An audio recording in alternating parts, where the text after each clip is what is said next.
You know, we've heard a lot about the more intricate ways of moving and creating water in our earlier sessions, but the one that seems like a no-brainer is capturing stormwater from Mother Nature.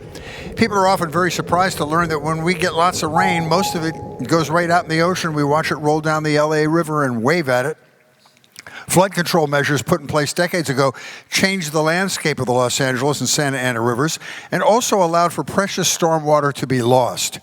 During our next session, titled The One That Almost Got Away, we will learn about how the U.S. Army Corps of Engineers is working collaboratively with communities to increase stormwater capture and revitalizing local rivers. Joining us for this session is Colonel Kirk E. Gibbs, who is the 61st Commander of the Los Angeles District of the Army Corps of Engineers. With over 23 years of active service, he leads 746 military and civilian personnel operating in a 226,000 square mile area of California, Arizona, Nevada, and Utah. He's responsible for a $900 million annual budget for planning, engineering, construction, asset management, regulatory, emergency management, and environmental services for 3 Army and 8 Air Force installations, interagency, and they left a word out, Colonel. Please, I'm sorry, something, but good. First of all, thank you for your service. Thank you. Second of all, here he is, Colonel Gibbs.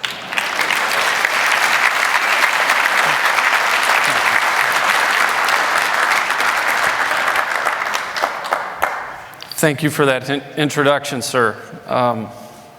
Good morning. I want to thank the Orange County Water District for this honor of speaking to you today. I wasn't really nervous until I was standing over there being introduced, and this looks even more intimidating than when I was sitting out there. It is an incredible honor. Last week, my son was in from an internship. He's a college student. He flew in for the weekend. And I don't brag to people, but I had to say something. I said, next Friday, I'm speaking at Disneyland. And he goes, wow, that's cool, Dad. What are you talking about? I said, stormwater capture. He's not an engineer. In fact, he's majoring in biblical studies and is going to be a pastor. So he has a different perspective of water.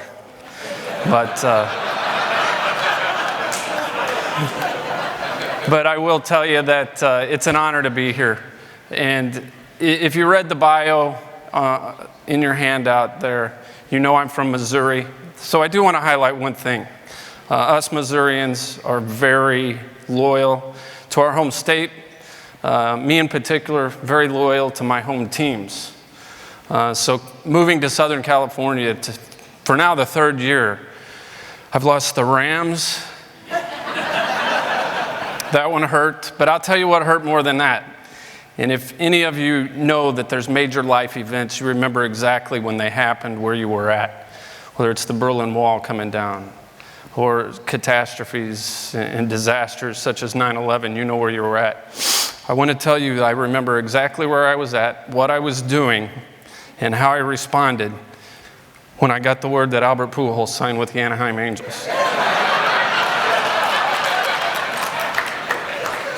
I took the rest of the day off of work that day. We had a great 11-year run with him, and I'm sorry you didn't get to see that continue when he got here. But I've almost forgiven him. I've almost forgiven him. Okay, I'll get into really what I want to talk about. I'm really excited to talk about this with you today.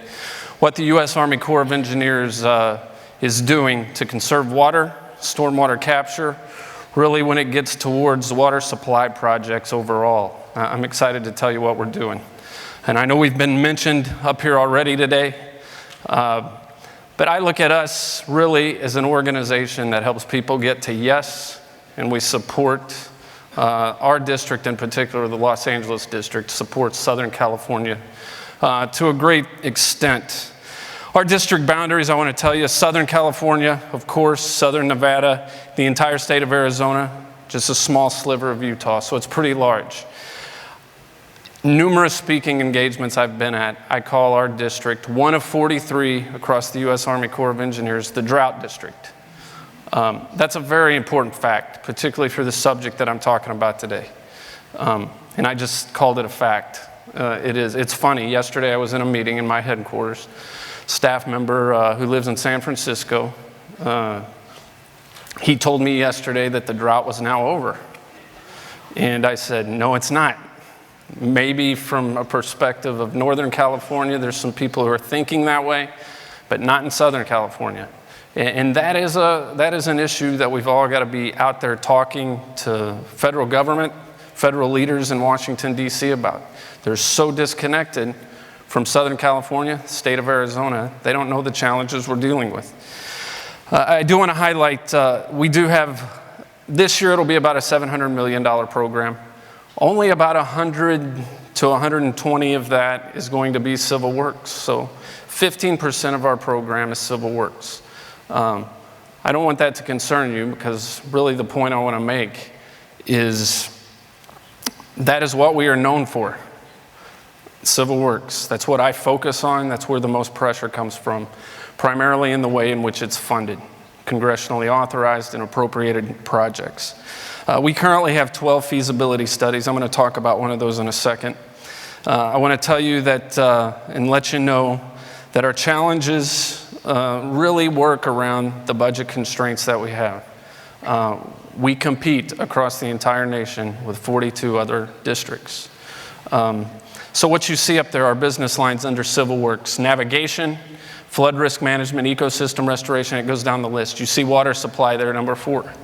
I'm going to throw out a number here. In the fiscal year 18 president's budget, which recently just came out, every year we get about 6 new start studies, which means that they get appropriations to actually get the work started for feasibility studies, and then 6 new start construction projects that have been through the study process and are moving into actual construction.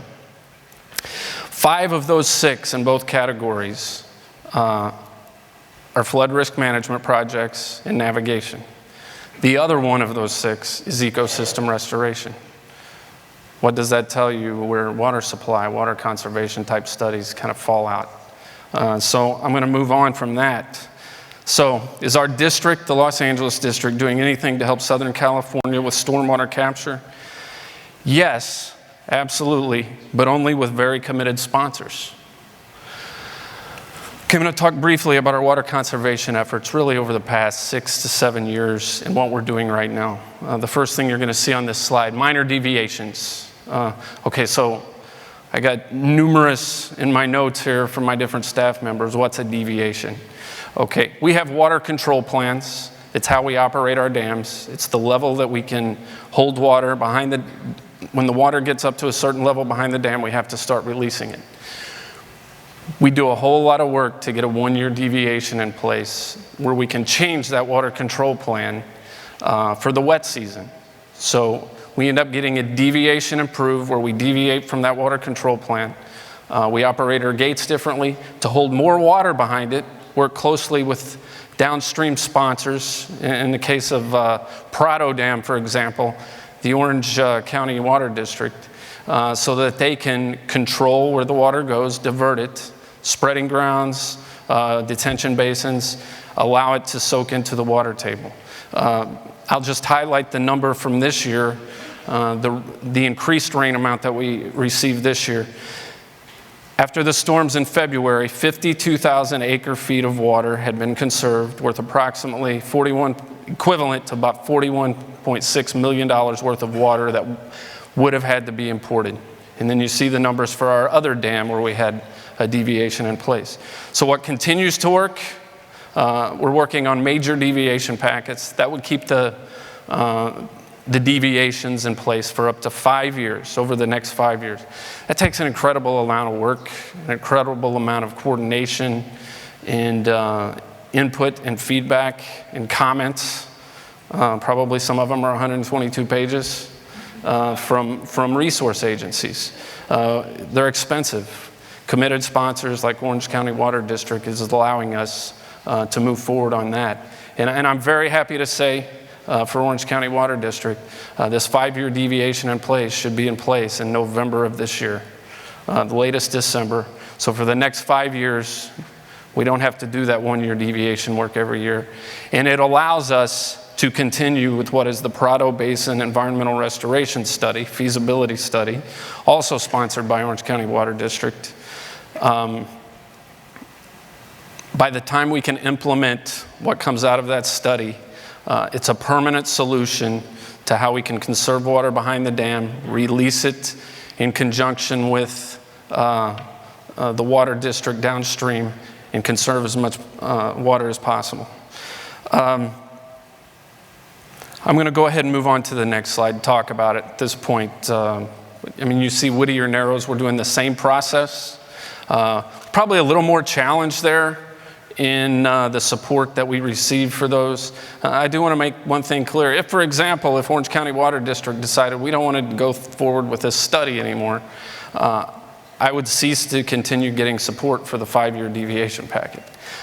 It speaks to the commitment and the partnership that we're going to continue to work together over the coming decade to conserve water in Southern California.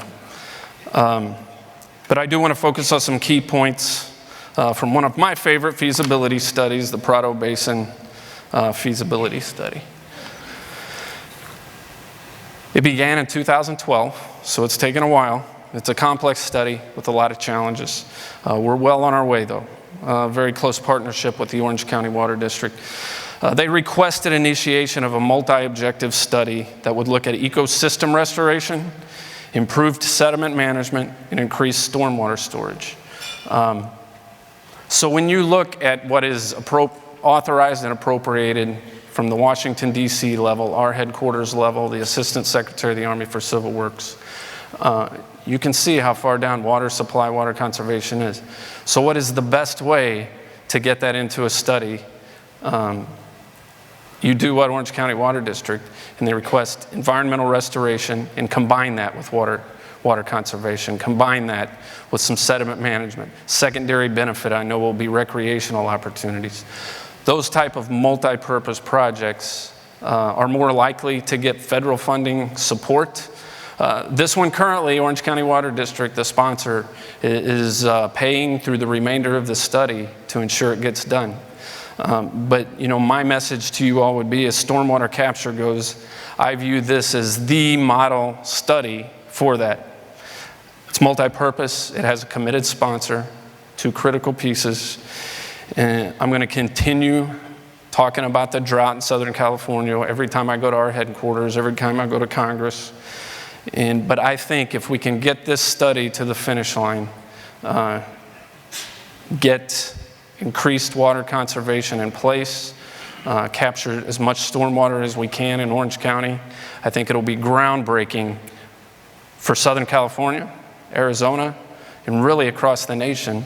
And I think we can get some momentum for funding of these type of projects. I'm really excited at the prospects of that. Okay, what are other water supply opportunities that the Corps works with? Section 219, environmental infrastructure projects, low administration priorities for the past 20 years. So it's not tied to any one particular administration. One particular project, Harbor South Bay Water Recycling Project, where we worked with them to build a water distribution system for recycled water. You can see how much it was federally funded, 75-25 cost share, with the federal part being about $35 million. And our customer was a very good customer, the West Basin Municipal Water District. This year, we received money. This year, which was a surprise to me actually, received federal funding for the South Paris water supply desalination. We're doing a portion of that work, but the federal funds at $25 million total so far in that project is exciting to us. And again, as you achieve progress with a smaller project like this, so hopeful that gets momentum for continued water supply and water conservation projects. And then here's my last slide. We've worked closely with several sponsors. Orange County Water District's one, LA County, DPW's another, numerous, Water Replenishment District, numerous water districts that continually visit Washington, D.C., congressional members. We talk to them about what type of authorities we need to help you out more on water supply. And I'm sure many of you know that a definite advocate and teammate of the Corps of Engineers is Representative Grace Napolitano. And her staff works closely with us on certain verbiage that we would need to expand our abilities. With that said, the Water Infrastructure Improvements for the Nation Act, WIN 2016, had some great things in it. But we need your help. And I'll tell you how we need your help. With the support of some of you today, I think we can move forward on other opportunities for water conservation, water supply projects. These authorities would become our tools to pursue varying levels of water conservation at our flood control dams. The top one there you see, Section 1116, specifies the vehicle for our partnership and cost sharing of the required study and implementation of the project. This would be applicable to the other authorities that are listed up there as well. Section 1117 is kind of a disaster type or emergency type situation where a state governor can request that we streamline changes to the water control plan and our water control manual. It's a very exciting prospect, actually, as we look at that. We're excited about that. Section 1118, when used with Section 1116, would allow us to investigate major modifications to our dams and related facilities beyond operational changes alone. And then Section 1304 would allow changes for water conservation, specifically in the Los Angeles County drainage system, LA River and San Gabriel River. Right now, our headquarters is developing the implementation guidance. And I've heard several times a day, and one of my favorite quotes today by one of the speakers was, "I grew up on a farm," which I did. I like to get things done quickly. Receiving implementation guidance after something's authorized in Congress takes forever. So, any interest for immediate use of these authorities could expedite completion of their guidance. I want to leave you with that. So let's talk about that. I didn't introduce, I've got Ed DeMesa, my planning chief here. He's the expert on those type of authorities. If you have any questions or thoughts, please talk to him. Ed, raise your hand. And I've got Gary Lee, my new engineering division chief. Also just arrived. He's lived in Los Angeles now for about a month. He arrived from St. Louis, one of my prerequisites for engineering division chiefs. And that was a joke. That's the rumor that was started around the district, though. Okay, currently we are conducting 2 studies, Whittier Narrows and Prado Dam conservation studies. We've got 12 dams. There's initial discussions on 2 more, Hanson Dam, Lopez Dam, in the LA County drainage area. But 2 out of 12 is about a 167 batting average. That's lower than Albert Pujols' batting average. By a lot. But we want to increase that batting average. We really do. And as you may be aware, we need a local partner to conduct these vital water conservation studies and move forward and support Southern California in their efforts. So please, come work with us. Let us know you're interested.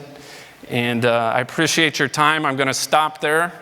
My goal is to get off the stage without any noises, dinging, or so I look forward to any questions that you might have. Thanks for your time.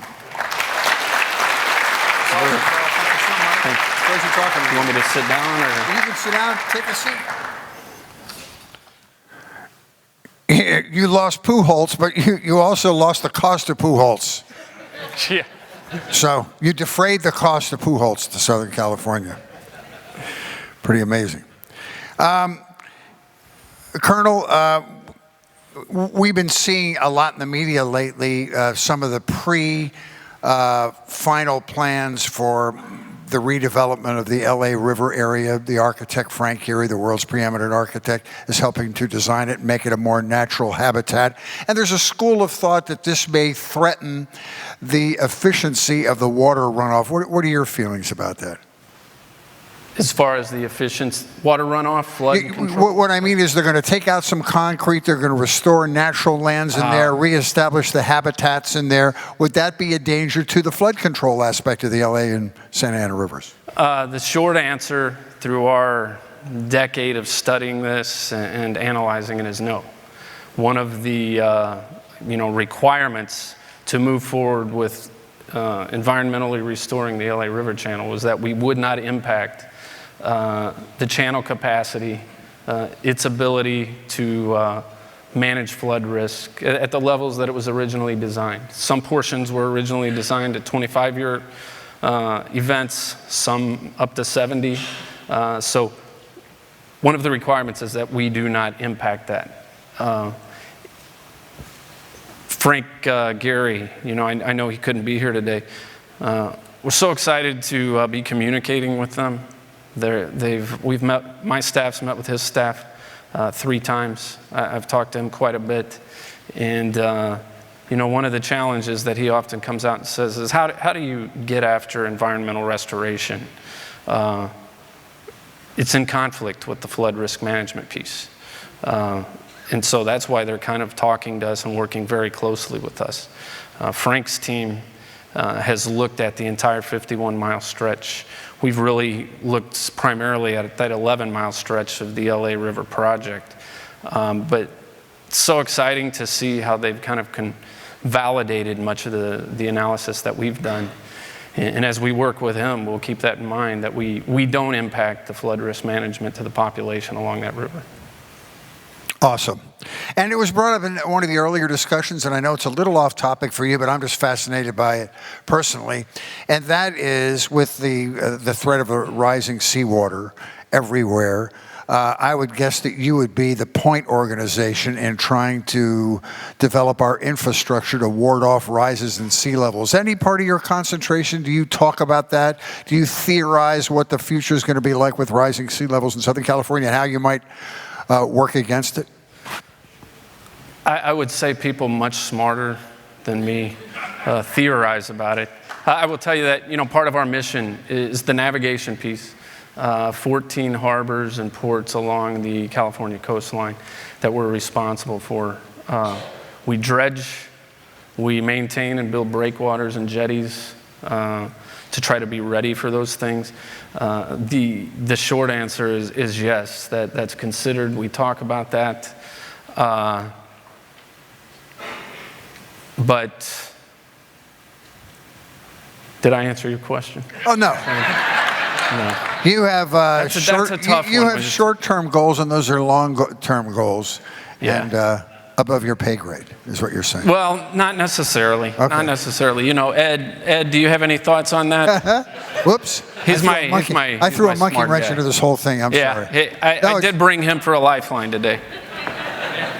So in all of our feasibility studies, we do look at sea level rise, climate change. That's figured into our hydrology and hydraulics analysis. There's a standard right now that is accepted by the engineering community. There's a national standard. There's also a state standard. What we usually figure in our forecast and our planning is somewhere in between. So that's what's accepted right now. We do adjust the scale of our projects with consideration of future sea level rise and climate change. Thank you. I knew that.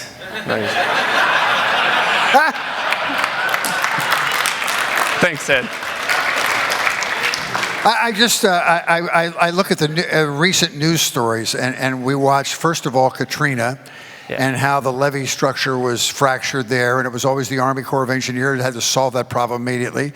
Then we looked at Superstorm Sandy, and in most meteorologists' accounts, that on paper couldn't even happen, the combination of 2 storms, and how it was 800 feet above Bowery level. So, I mean, your organization, maybe not for Southern California, but around the United States, is really on the front lines of trying to solve this problem before it's unsolvable. That's why I brought that up.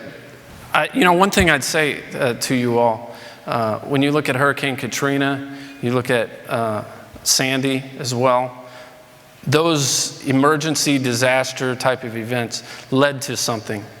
the entire pot of money, here it is, fix the problem. Unless we have a disaster, the Corps of Engineers is incrementally funded from year to year. That challenges us in solving problems more quickly. So whether you believe it or not, the Hurricane Katrina in southern Louisiana, that type of project with that much work was solved rather quickly because they received that type of funding after a disaster. It's unfortunate that just due to the budget constraints that we all live with and deal with, that it takes a disaster to get something fixed more quickly. Right. You guys do an awesome job under those awful circumstances. How about some questions from audience members? Anybody? Yeah, Yes, sir. Larry Forrester, Signal Hill again. In LA County, Sheila Kuehl and Hilda Solis introduced a water resiliency study to get us out of silos. Is the Corps of Engineers involved in all that with the Public Works Department of LA County? I can tell you we're involved in just about every aspect of dealing with water with LA County. Is that more specific than the comprehensive LA County drainage area study that we're moving towards? It would be a feature of it. Okay, it's a feature of that. So yes. Okay. We're working very closely with them. You know, I would say LA County Supervisor Solis in particular, great advocate of the Corps, has Mark Pastrella reach out to us often. And her help last summer during the El Nino, last wet season, so January 2016, really got the attention in DC on this region as a whole, on how much we were behind on maintenance. So we've gotten increased funding for operations and maintenance of the systems out here, as well as the ability to move forward on studies and more support on those as well. Thank you. Any other questions? Let me ask one. We talked about the LA River restoration and the Frank Erie project. What about the Santa Ana River? Any opportunity to do that same thing along that stretch? You know, our biggest project, kind of premier project across the Corps of Engineers, is the Santa Ana River Mainstem project. Most of you are familiar with it. We get all kinds of money for that every year. It's primarily focused on flood control, flood risk management. With that said, where local interest comes from recreational opportunities, restoring the ecosystem, and Prado Basin feasibility study, that's what that one is all about. Restoring within the Santa Ana River watershed, that environmental restoration piece is what that one really is all about. There's other benefits that we're going to get from it. But if there's a local interest, public interest, leadership interest, you know, kind of a humorous story, but the mayor of Riverside, Rusty Bailey, when I met him for the first time, it's like, I know him. Well, we graduated from West Point the same year. So we were that kind of works against me in this respect. He is very dedicated to the Coast to Crest bike trail. That's a recreational opportunity really along the Santa Ana River in many areas.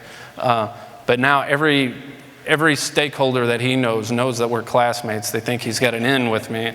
Rusty calls me or emails me all the time. And I do try to respond to him rather quickly. So yes, if there's local interest, like when the mayor of Riverside steps forward with wanting to move forward, or I foresee, every time Representative Ken Calvert and I visit with him, he starts talking about recreational opportunities around the Prado Dam area. So yes, I think as long as there's local interest, we have a dedicated sponsor that's dedicated to that, yes, absolutely. Thanks for a great presentation, Colonel. We really enjoyed talking to you. Colonel Kirk E. Gibbs, thank you, sir. Thank you. It's an honor to meet you. All right, we're going to change things up on the agenda a little bit, folks. We're now going to take a 15 to 20-minute break to allow the banquet staff to set the tables for lunch.